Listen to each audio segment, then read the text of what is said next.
ತಂಡ ಕೂಡ ಇವತ್ತು ಶಾಲಾ ಮಕ್ಕಳಿಗೆ ನಮ್ಮ ವಾಗ್ದೇವಿನ ಶಾಲಾ ಮಕ್ಕಳಿಗೆ ಟ್ರಿಪ್ಪನ್ನು ಇಟ್ಕೊಂಡಿದ್ದೇವೆ. ಸೊ ಆ ಟ್ರಿಪ್ ಮುರುಡೇಶ್ವರ, ಜೋಗ್ ಫಾಲ್ಸು ಮತ್ತು ಹೊನ್ನಾವರ ಬ್ಯಾಕ್ ವಾಟರು. ಸೊ ಕಡೂರಿನವರಾದಂಥ ನಮ್ಮ ಸ್ನೇಹಿತರಾದಂಥ ರಾಕೇಶ್ ಅವರು ಈ ಅರೇಂಜ್ಮೆಂಟನ್ನು ಮಾಡಿಕೊಟ್ಟಿದ್ದಾರೆ. ಸೊ ಅತ್ಯಂತ ವ್ಯವಸ್ಥಿತವಾಗಿ ಮಾಡಿಕೊಟ್ಟಿದ್ದಾರೆ ಅಂತ ಹೇಳಲಿಕ್ಕೆ ಇಷ್ಟಪಡ್ತಾರೆ. ಸೊ ಮಕ್ಕಳಿಗೆ ಎಲ್ಲೆಲ್ಲಿ ನಿಲ್ತಾರೋ ಅಲ್ಲಿ ಅವರಿಗೆ ಸ್ನ್ಯಾಕ್ಸು, ಊಟ, ತಿಂಡಿ ವ್ಯವಸ್ಥೆಯನ್ನು ಕೂಡ ತುಂಬ ಚೆನ್ನಾಗಿ ಮಾಡಿದ್ರು ಅಂತ ಹೇಳಲಿಕ್ಕೆ ನಾನು ಇಷ್ಟಪಡ್ತೇನೆ. ಬೆಳಗ್ಗೆ ಅವರು ತಿಂಡಿಯನ್ನು ಅವರು ಇಡ್ಲಿ ಮತ್ತು ವಡಾ, ಪೂರಿ ಒಂದು ವ್ಯವಸ್ಥೆ ಮಾಡಿದರು. ಮಕ್ಕಳೆಲ್ಲ ಕೂಡ ತುಂಬ ಸಂತೋಷದಿಂದ ಅವರು ತಿಂದರು ಕೂಡ ತುಂಬ ರುಚಿಯಾಗಿ ಅವ್ರು ಮಾಡಿಕೊಂಡಿದ್ರು. ಈಗ ಮಧ್ಯಾಹ್ನ ಕೂಡ ಅಷ್ಟೇ ನಾವು ಮುರುಡೇಶ್ವರಕ್ಕೆ ಹೋಗಿದ್ದೇವೆ.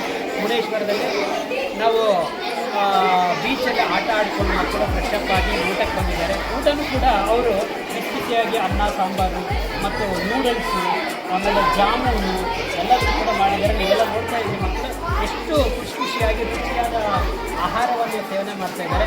ಸೊ ಈ ಸಂದರ್ಭದಲ್ಲಿ ನಾನು ರಾಕೇಶ್ ಅವರಿಗೆ ಧನ್ಯವಾದ ಹೇಳಲಿಕ್ಕೆ ಇಷ್ಟಪಡ್ತೇನೆ. ಅಲ್ವಾ ಮಕ್ಕಳೇ?